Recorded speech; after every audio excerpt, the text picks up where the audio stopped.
સોનગઢ તાલુકાની મલંગ દેવ દૂધ ઉત્પાદન સહકારી મંડળીમાં ₹31.37 લાખની ઉચાપતનો આરોપ. સોનગઢ તાલુકાના છેવાડે આવેલા મલંગ દેવ દૂધ ઉત્પાદક સહકારી મંડળીમાં ગંભીર આર્થિક ગેરરીતિ સામે આવતા હડકંપ મચી ગયો છે.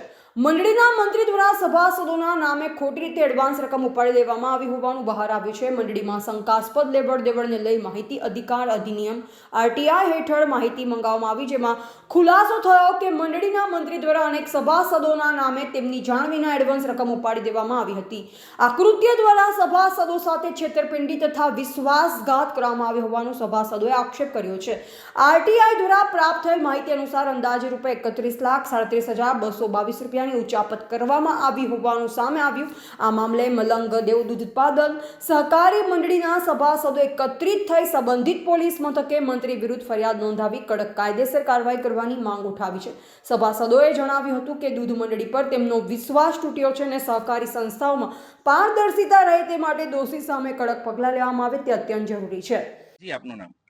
મારું નામ ઇબલિયાભાઈ અખતિયાભાઈ ગામિત, ગામ મલંગદેવ, તાલુકો સોનગઢ, જિલ્લો તાપીનો રહીશ છું. શું બનાવ બન્યો? એ અમારી ડેરીની અંદર જો એ લોકોને સાધારણ સભા રાખી ત્યારે અમને પૂરતો જવાબ ન મળ્યો. ત્યારે પછી અમે એ લોકોને પૂછ્યું ત્યારે એ લોકો એવું કહે કે તમે જિલ્લા રજિસ્ટરમાંથી માહિતી મેળવી લેજો.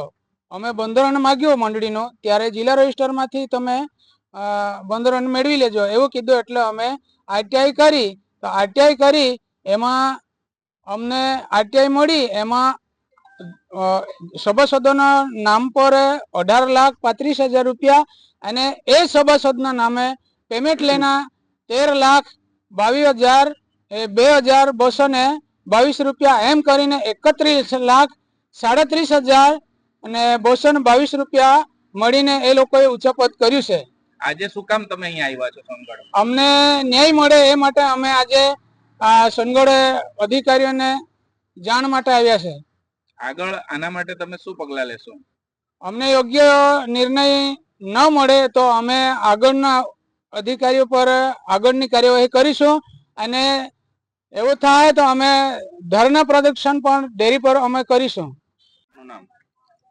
મારું નામ સુનિલભાઈ રતનભાઈ ગામિત, હું ગામ મલંગદેવનો રહેવાસી છું. અમે મલંગદેવના સહકારી ક્ષેત્રે જે દૂધ ભરાણ ચાલતું છે તેમાં ઉચાપાત થવાની અમને ખબર મળી હતી. અમે 27 તારીખે લગભગ આ અરજી હિસાબે મંડળી પર અમે અરજી કરી હતી. એના 27 તારીખે સુમલમાંથી આવ્યા હતા, હેડ કોર્ડિનેટર જયેશભાઈ આવ્યા હતા, પણ એની અમને માહિતી આપી હતી, પરંતુ અમુક જે માહિતી મળી હતી તે માહિતી અનુસાર અમને માહિતી આપી નથી હજુ.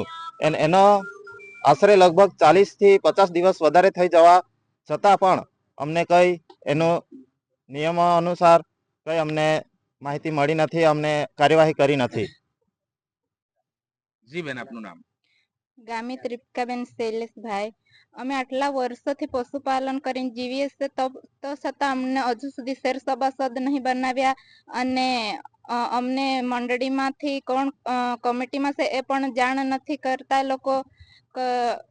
અમે હજુ સુધી આટલા વર્ષ થઈ ગયા તો સુધી સભાસદોએ કોઈ એડવાન્સ પણ નહીં લીધા, તો પણ એ લોકોએ સભાસદોના નામ પર એડવાન્સ અમથાના ચડાવી એ લોકોએ પૈસા એ લોકો ખાઈ ગયા છે અને અમને જાણ પણ નહીં કરતા. અમે ડેરીએ સાધારણ સભા હતી ત્યારે સાધારણ સભામાં ગયા તો અવ્યવસ્થાને કારણે એ લોકોએ રદ કરી દીધી અને સાધારણ સભા રદ થઈ ત્યાર પછી આગળની કાર્યવાહી કરી અને સભાસદોએ આરટીઆઈ કરી. ત્યાર પછી અમને ખબર પડી કે એડવાન્સ ખાતે સભાસદોના લાખો રૂપિયાનો ગોટાળો છે. એ બાબતે આગળ કાર્યવાહી કરી પણ પૂરતી માહિતી હજુ સુધી સભાસદોને મળી નથી. તે બાબતે આજે અમે અહીં ન્યાય માટે આવ્યા છીએ. જી બેન, તમને શું લાગે છે કેટલા સભાસદોના નામે આ એડવાન્સ પૈસા બહારોબાર ઉપડી ગયા હોય? 114 જેટલા સભાસદોના પૈસા એડવાન્સ ખાતે ઉપડી ગયા છે. એ સભાસદોને જાણ છે ખરી કે એમના ખાતામાંથી આ રીતે એડવાન્સ પૈસા લેવામાં આવ્યા છે? ના, એ સભાસદોને કશું પણ ખબર નથી કે એ લોકોને એડવાન્સ પૈસા લીધા છે. આરટીઆઈ દ્વારા જ ખબર પડી છે. જી આપનું નામ? મારું નામ ભીખુભાઈ માજીભાઈ ગામિત, ગામ મલંગદેવ, તાલુકા સોનગઢ, જિલ્લા તાપીના રહેવાસી છું. અને આ ડેરી મારફતે અમને અન્યાય મળ્યો એનો અમે ખુલાસો કરવા માટે આગળ વધી રહ્યા છે. જેથી કરીને ખરેખર જે બી ડેરીને લાગતા કાર્યકર્તાઓ છે એ સંપૂર્ણ રીતે નોંધણી લેશો. અમારા છેલ્લા મલંગદેવ શિયાળા ની અંદર ખરેખર અમને અન્યાય થઈ રહ્યો છે. કેવી રીતે અન્યાય એ અમને કહેવા માંગીએ છે. ખરેખર જે ડેરીના કર્મચારી છે એ કર્મચારી એક ઘરના 2 જણ, એક ઘરના 4 જણ, એવી રીતે ઘરના બધા કાર્યકર્તાઓ છે એના અમે જે એ લોકોને કહીએ એ ધ્યાનમાં રાખતા નથી. એમને શું ખબર પડે? આવી રીતે એ લોકો અમને અન્યાય કરે છે. કેટલાક 12-13 વર્ષથી અમને અન્યાયમાં ખરેખર અમને અંધકારમાં રાખીને એ લોકો ડેરી ચલાવતા છે. એ માટે અમે આગળ પગલા લેવા માટે કોશિશ કરી રહ્યા છે.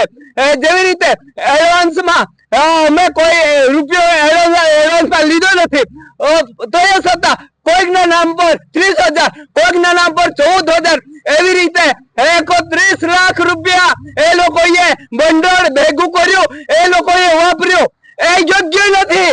એના માટે અમે પગલા લઈશું. જે ડેરીના લાગતા કાર્યકર્તાઓ છે એ નોંધમાં લેશો એ મારી વિનંતી છે. અને આગળ ને આગળ એ તમે નોંધમાં નહીં લેશો તો આગળ પગથિયા હજુ વધીશું. અમે નમવાના નથી.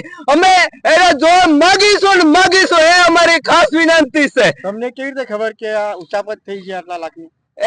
જે વખતે 29 નવેમ્બર ની અંદર એ લોકો પાસે જે વખતે વાર્ષિક સાધારણ સભા રાખવામાં આવી હતી એ વખતે અમે પ્રમુખ મંત્રીને બદલવા માટે કોશિશ કરેલું. તે વખતે એ લોકોએ એવું કીધું કે બરોબર જગ્યા નથી એટલે એ મીટિંગ રદ કરવામાં આવી છે. અને જે તાલુકામાંથી જયારે તારીખ આપશે ત્યારે અમે એ તારીખ તમને આપીશું. અઠવાડિયા પહેલા જે પાટિયાના બોર્ડ પર લખી આપીશું એમ કહેતા આજ સુધી પણ એ જવાબ અમને મળ્યો નથી. એ જવાબ અમને યોગ્ય સમય પર મળે અને અમને ન્યાય મળે અમારી આશા છે. રિપોર્ટર મનીષ જ્ઞાનચંદાની, જિલ્લા બ્યુરો ચીફ, તાપી.